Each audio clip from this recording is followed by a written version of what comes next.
Welcome back. आगे बढ़े, आपको बताएं, महंगाई ने आवाम का जीना महाल कर दिया। चीनी की कीमतों में मुसलसल इजाफे से मार्केटों में खरीदार परेशान और दुकानदार बेबस नजर आते हैं। कमर तोड़ महंगाई से घरों का बजट बिगड़ गया। रवां साल के पहले महीने में 145 रुपए फी किलो में बिकने वाली चीनी की कीमत में मुसलसल इजाफे से चीनी 200 रुपए तक पहुंच गई। रिलीफ की कोई सूरत नजर नहीं आती। देखिए आबदा खान की रिपोर्ट। चीनी की मिठास अब शहरियों के लिए कड़वाहट बन गई है।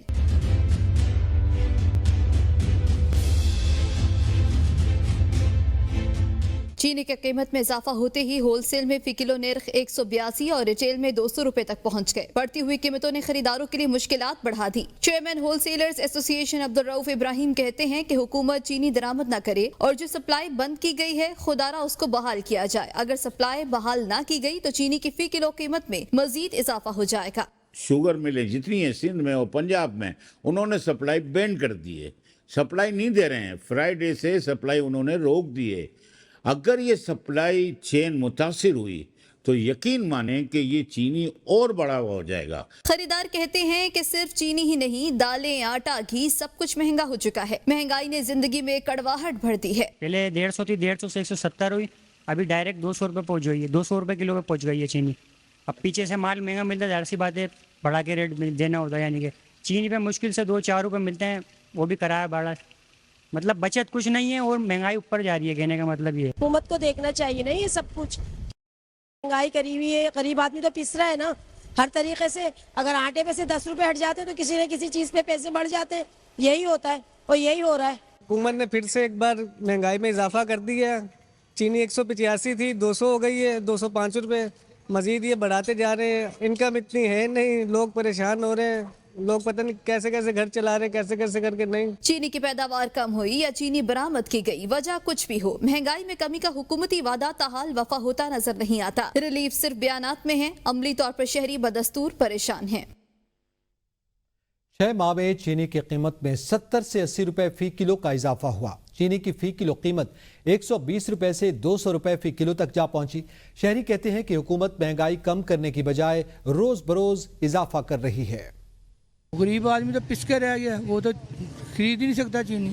अवाम जो है बहुत ज़्यादा इस वक्त ना हाइपर है कि ये जो लोग हैं ना ये सही नहीं कर रहे हैं। हुकूमत को चाहिए कि इसमें कोई करें, क्योंकि गरीब अवाम है वो चीनी नहीं खरीद सकती। ये कोई असल में लोडिंगों की वजह से चीनी का रेट जो है ज़्यादा हुआ है। 200 के ऊपर चीनी चले गई।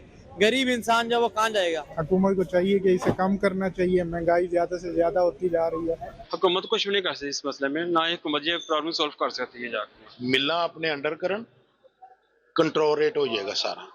अब 190, 200, 250 में पहुंच गई है। अब आम को कोई पूछता नहीं है। यही उम्मीद कर सकते कि रेट बढ़ाई जाए, बस अवाम का तो ख्याल ही कोई नहीं है। चाहे आवाम के लिए जो है ना बहुत मसला है। 180 रुपए किलो चीनी ले गए, 130 रुपए की जगह पे 200 रुपया ले रहे 1 किलो चीनी पे। तो ये किसका नुकसान है? फैक्ट्री वालों को जो है रेट का पाबंद किया जाए, ताकि जो है वो रेट एक जगह पे रुका रहे और आवाम को इससे फायदा पहुंच सके। दिन ब दिन जो इजाफा हो रहा है उससे हम बड़ी परेशानी हो रही है, क्योंकि हर चीज महंगाई होती जा रही है। वज़ीर ख़ज़ाना मोहम्मद औरंगज़ेब का चीनी की बढ़ती कीमतों पर जवाब देने से गुरेज। सहाफ़ी के सवाल पर कहा, रमज़ान आए या कोई और इवेंट हो, ग़िज़ाई अशिया की कीमतें ऊपर नीचे हो जाती हैं। हुकूमत बुनियादी ग़िज़ाई अशिया की कीमतों को माहाना बुनियादों पर मॉनिटर कर रही है। मोहम्मद औरंगज़ेब ने कहा कि गंदम चीनी को भी डी रेगुलेट कर देना चाहिए। चीनी 200 रुपए किलो महंगी क्यों हो गई है? जिम्मेदार कौन है? इसको सदा कम होगी। कौन सा वज़ीर ख़ज़ाना है जो नहीं चाहता कि ग्रोथ एकदम ऊपर बढ़ जाए? लेकिन ये मूवीज़ हमने कितनी दफ़ा देखनी है इस मुल्क में, in terms of boom and bast cycles, कि एक शुगर रश आए कि ये अभी ग्रोथ कर दें और 5-6 महीने में इतनी मेहनत से जो एफएक्स रिजर्व्स किए गए हैं और एक स्टेबिलिटी आई है, वो once again we back to square one. जुड़वा शहरों में मुसलधार बारिश का सिलसिला जारी। महकमा मौसमियात की पेशिनगोई पर वासा रावलपिंडी हाई अलर्ट। शहर में रेन इमरजेंसी नाफिज कर दी गई। सैयदपुर के मकाम पर 33 मिलीमीटर, बोकड़ा 11 मिलीमीटर, जबकि गोल्डा के मकाम पर 18 मिलीमीटर बारिश रिकॉर्ड की गई है। बारिश शुरू होते ही मरी रोड समेत शहर के दीगर नशेबे इलाकों में वासा ने हैवी मशीनरी पहुंचा दी। MD वासा के मुताबिक नाला लई और नालों की बरवक्त सफाई का काम जारी है, जबकि शहर भर के नालों और मुलका नाला लई की मॉनिटरिंग की जा रही है। बारिश के बाद नाला लई के मकाम पर पानी का बहाव और लेवल मामूल के मुताबिक है। कायद में सुरमई बादलों के डेरे, देखने में मौसम खुशगवार लेकिन महसूस करने में गर्मी की शिद्दत बरकरार। जबकि महकमा मौसमियात की जानिब से सिर्फ बूंदाबांदी की पेशगोई। मॉनसून सीजन का तीसरा स्पेल कराची में कब तक बारिश बरसाएगा? मुल्क भर में मॉनसून सीजन जारी और कराची में सिर्फ मौसम के खुशगवार नज़ारे। महसूस किया जाने वाला मौसम गर्म और मरतूब। महकमा मौसमियात के मुताबिक आइंदा 2 रोज तक मौसम गर्म मरतूब रहने और बादलों के साथ बूंदाबांदी का इम्कान। डिप्टी डायरेक्टर PTM अंजुम नज़ीर जैगम कहते हैं कि हवा में नमी का तनासुब जायद होने से गर्मी की शिद्दत ज़्यादा महसूस की जा रही है। जबकि 18 से 20 जुलाई से शहर में बारिश की पेशगोई भी कर दी। कराची शहर में आसमान पर काले बादल भी मौजूद हैं, समंदरी हवाएं भी बहाल हैं, लेकिन गर्मी खत्म होने का नाम नहीं ले रही। महकमा मौसमियात के मुताबिक मॉनसून सितंबर तक जारी रहेगा, लेकिन कराची में अच्छी बारिश की फिलहाल उम्मीद नहीं। हैदराबाद में मुसलधार बारिश, नशेबी इलाके ज़ेर-ए-आब, घरों और दुकानों में पानी दाखिल। प्रेस क्लब रोड, ठंडी सड़क, लियाकत कॉलोनी और हैदर चौक पर बारिश का पानी जमा। स्टेशन रोड, तुलसीदास रोड, तिलक चाड़ी और लतीफाबाद में भी बारिश का पानी जमा है। वज़ीर दिफा ख्वाजा आसिफ की ABN न्यूज़ से गुफ्तगू कहते हैं, बानी PTI ने 5 अगस्त का कहा, अली अमीन गंडापुर ने 90 दिन का कहा। पाकिस्तान में 90 दिन वैसे भी बदनाम हुए हैं। बोले गंडापुर साहब अगर बानी PTI के ऐलान के बरक्स ऐलान कर रहे हैं तो फिर गंडापुर साहब जाने और बानी PTI जाने।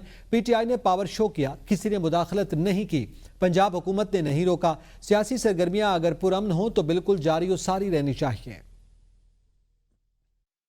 गंडापुर साहब जाने और इमरान खान जाने कि उनकी अगर 5 अगस्त का उन्होंने कहा था ना, उन्होंने 5 अगस्त का कहा था, इन्होंने 90 दिन का कहा दिया। तो पाकिस्तान में 90 दिन जो है वैसे भी बदनाम हुए हैं। ये इलेक्शन 90 दिन में होने होते थे, इलेक्शन नहीं होते थे। देखें, पावर शो उन्होंने किया है, किसी ने इंटरफेयर नहीं किया, पंजाब गवर्नमेंट ने नहीं रोका, किसी ने नहीं रोका। एक सियासी सरगर्मी अगर पुरअमन हो तो बिल्कुल जारी और सारी रहनी चाहिए।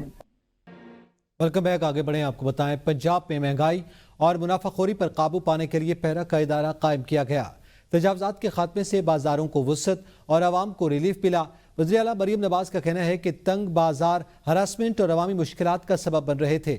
तजावजात के खिलाफ एक खुसूसी फोर्स अगले हफ्ते से काम का आगाज कर देगी। मुनाफाखोर माफिया को कंट्रोल करने के लिए मुस्तकिल मॉनिटरिंग की जा रही है। हमारी सड़कें साफ हो गई हैं, हमारे बाजार खुले हो गए हैं। बाजार जो हैं वो तजावजात की वजह से इतने छोटे हो गए थे, इतने तंग हो गए थे कि जो ख़वातीन हैं उनको हरासमेंट का सामना करना पड़ता था। उनको छोटे रास्तों की वजह से उनको फिजिकली जो है वो हरासा किया जाता था। विदिन 8 मंथ्स पैरा इस वक्त लाहौर डिवीज़न में इंशाअल्लाह ताला अगले हफ्ते से अपना काम शुरू कर दें। अगले हफ्ते से आप काम शुरू कर देंगे, मुझे कहीं नाजायज़ तजावजात नहीं नज़र आनी चाहिए, मुझे कहीं महंगाई का तूफ़ान नहीं नज़र आना चाहिए और मुझे कहीं भी ज़ख़ीरा अंदोज़ी नहीं नज़र आनी चाहिए, मुझे कहीं भी कब्ज़ा माफिया नज़र नहीं आना चाहिए। मुस्लिम नून के कोटे पर खैबर पख्तूनख्वा से कौमी असम्बली में ख़वातीन की मखसूस नशिस्तों पर समर हारून बिलोर और सईदा जमशेद के कागजात नामजदगी दुरुस्त करार। इलेक्शन कमीशन ने नरगिस अली और सोनिया हुसैन के कागजात पार्टी की तरजीह फहरिस्त में मौजूद न होने की बिना पर मुस्तरद कर दिए हैं। न्यूज़ स्टूडियो से फिर वक्त इतना ही। देखते रहिए ABN न्यूज़, कौम की सोच।